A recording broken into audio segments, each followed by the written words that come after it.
सभी राष्ट्रवादी और सनातनियों का स्वागत है पॉलिटिकल बज़ में। दोस्तों, कल बिहार के विधानसभा के अंदर में नीतीश कुमार और तेजस्वी यादव के बीच जबरदस्त बहस हुई। आपको बता दूं कि कल तेजस्वी यादव विधानसभा के अंदर में एसआईआर के खिलाफ में चर्चा चाह रहे थे। वो बोल रहे थे कि बिहार के अंदर में जो एसआईआर की प्रक्रिया कर रही है इलेक्शन कमीशन, उस पर बहस होनी चाहिए विधानसभा के अंदर में।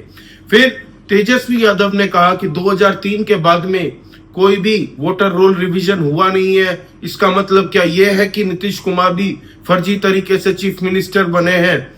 तो यहीं पे नीतीश कुमार बहुत जबरदस्त तरीके से भड़क गए और चीफ मिनिस्टर नीतीश कुमार जी ने कल जिस तरीके से लताड़ा है दोस्तों, उनका कल जो टेम्परामेंट दिखा विधानसभा के अंदर में, तेजस्वी यादव को एक तरीके से चुप करवा दिया उन्होंने अपने तर्क से। आपको बताऊं कि उसी वक्त नीतीश कुमार जी खड़े हुए और उन्होंने कहा कि तुम पहले बैठो। तुम्हारे माता पिता के वक्त में क्या हाल था बिहार का? बिहार के अंदर शाम के वक्त में महिलाएं बहनें नहीं निकल सकती थी, कोई व्यक्ति तक नहीं निकल सकता था शाम के बाद में। घर में एक बार नौकरी से घर में पहुंचता था तो वो घर के अंदर ही रहते थे। तो ये हाल था उस वक्त में। बिहार में कोई विकास नहीं हुआ, बिहार को उल्टा 25-30 साल पीछे ले जाने का काम किया है लालू यादव और राबड़ी देवी ने। फिर नीतीश कुमार जी ने उनको कहा कि ऐसे ही तुक्के मत मारो, तुम अभी बच्चे हो, तुम्हें अभी पता नहीं है तुम्हारे पिताजी के राज के बाद में जब हमारी सरकार बनी तब कितने विकास के कार्य हुए बिहार के अंदर में। एक तरीके से जंगल राज जो फैला के रखा था पूरे बिहार में, उसको हमने समेटा। फिर देख रहे हैं कि बिहार का उस वक्त में क्या बजट का हाल था और आज की डेट में बिहार का बजट देखिए, प्लस सेंट्रल गवर्नमेंट कितने रुपए की प्रोजेक्ट्स अपनी लॉन्च किया है बिहार के अंदर में। रिसेंटली हमने आए दिन जब भी मैं बिहार की वीडियो बनाता हूं दोस्तों, नरेंद्र मोदी जी जब भी जाते हैं वहां पे 7,000, 10,000, 15,000, 30,000 ऐसे करोड़ों रुपए के प्रोजेक्ट्स लॉन्च करते हैं। तो ये सब डेवलपमेंट जो हो रहा बिहार के अंदर में, वो नीतीश कुमार जी ने अपने कार्यकाल में गिना है उनके काम। तो फिर इसके बाद में राजद के जितने भी लोग वहां पे मौजूद थे पूरी तरह से बौखला गए।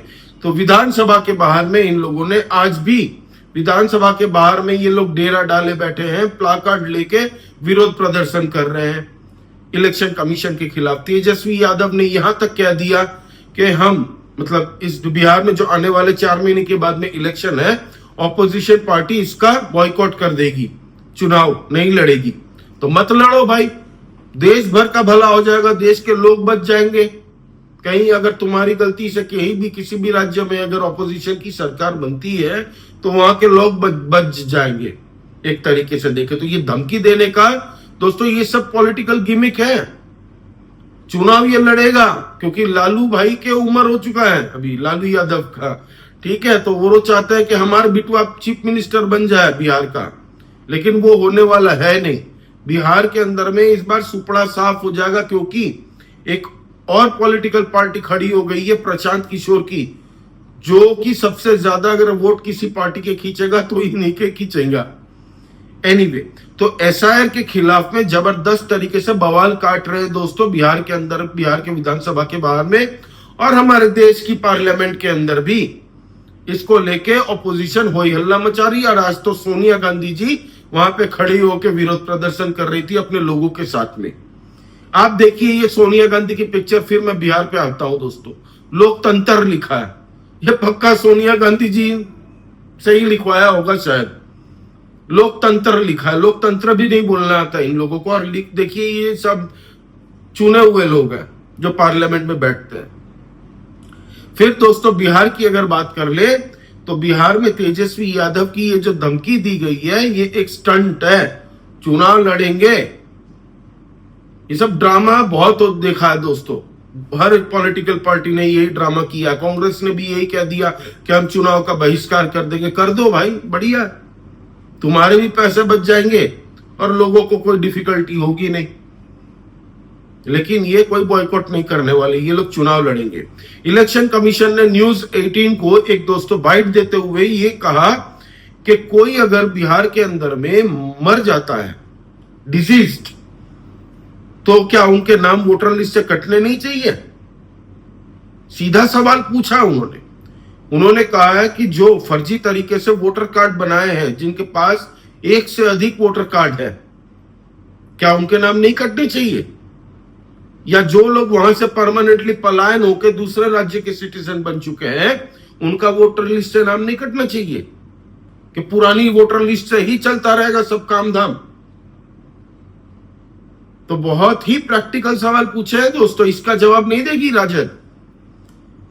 आपको बता दूं कि आज ये देखिए, इलेक्शन कमीशन ने ये जारी किया है, जिसमें कहा गया है कि अब तक पूरे बिहार के अंदर में 98% का काम हो चुका है, जिसमें से दोस्तों 20 लाख लोग मारे जा चुके हैं, जिनका नाम वोटर लिस्ट से हटाया जाएगा।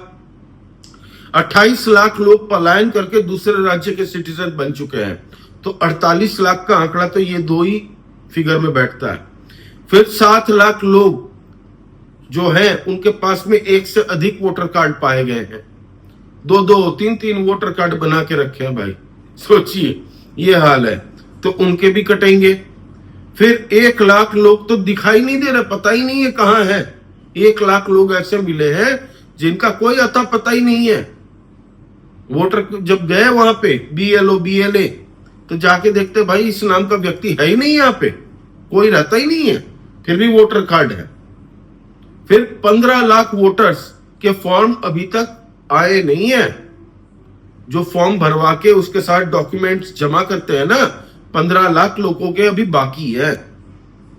तो टोटल दोस्तों 7 करोड़ 17 लाख वोटरों को एनरोल कर दिया गया है। ऑलरेडी ये एनरोल हो चुके हैं, सिस्टम में इनका नाम बैठा दिया गया है ऑलरेडी। तो एकदम एक तरीके से फिल्टर किया गया है। और ये आंकड़ा अगर देखते हैं तो 56 लाख लोगों का नाम अभी काटा गया है। तो ये हाल है दोस्तों बिहार के अंदर में। ये जो तेजस्वी यादव, उनके पास कोई मुद्दा नहीं है दोस्तों। अभी आप यकीन मानिए, इससे भी बड़ा बवाल कटने वाला है वेस्ट बंगाल के अंदर में। राहुल गांधी ने तो हद ही पार कर दी थी। मेरी पिछली वीडियो देख लीजिए, राहुल गांधी को ही समर्पित किया है हमारे गोल्डन जेम ऑफ इंडिया। और आज राहुल गांधी की जो इज्जत है, मैं आपको बताता हूं, ये मीम शेयर कर रहे हैं सोशल मीडिया में लोग। ये बिहार से एक भाई ने किया है, ये देखिए, ये हाल है राहुल गांधी की इमेज का। ये लोग अगर चुनाव को बॉयकॉट करते तो बहुत बढ़िया बात है भाई, कर दो बॉयकॉट।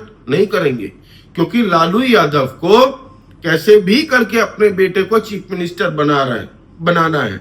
इसीलिए ये पूरा सोशल फैब्रिक कर रहे हैं। अभी JMM को, हेमंत सोरेन को कह रहे हैं कि आ जाओ थोड़ी सीटें हमसे ले लो, ताकि आदिवासी वोटर राजद को वोट दे, महागठबंधन को वोट दे। फिर पशुपति पारस को भी कह दिया कि आओ तुम्हें भी 2-4-5 सीट दे देंगे, चुनाव हमारे तरफ से लड़ लो, ताकि थोड़े बहुत पासवान वोट अगर मिलना चाहे तो मिल जाए उसको। तो इतनी जो मेहनत है ना, ये सब गीदड़ भपकी है, इनकी ड्रामेबाज है एक नंबर के ये लोग, और कुछ नहीं। राजद का आज की डेट में दोस्तों दिमाग घुमा हुआ पूरी तरीके से। 56 लाख लोग, मतलब आधा करोड़ से ऊपर फर्जी वोटरों के नाम काटे गए हैं। वोटर लिस्ट से जो मारे गए हैं दोस्तों, उनका नाम क्लियर हुआ है। तो इससे घबरा चुकी है राजद। इनके हिसाब में कैसे, इनके जंगल राज जब दौर था तब कैसे वोटिंग होती थी सबको पता है। उस वक्त में तो बैलेट से वोटिंग होती थी, कट्टा ला के धाई धाई मारते थे, पूरा बूथ कैप्चरिंग करके हो जाती थी वोटिंग। सबको पता है ये बात, न्यूज़पेपर्स में कितने छपते थे उस वक्त में। तो यही हाल है दोस्तों। तेजस्वी यादव के साथ में जंगल राज का थप्पा हमेशा लगा रहेगा, हमेशा के लिए लग गया भाई, क्योंकि वो लालू यादव के सुपुत्र हैं। लालू यादव का जंगल राज कोई नहीं भूला।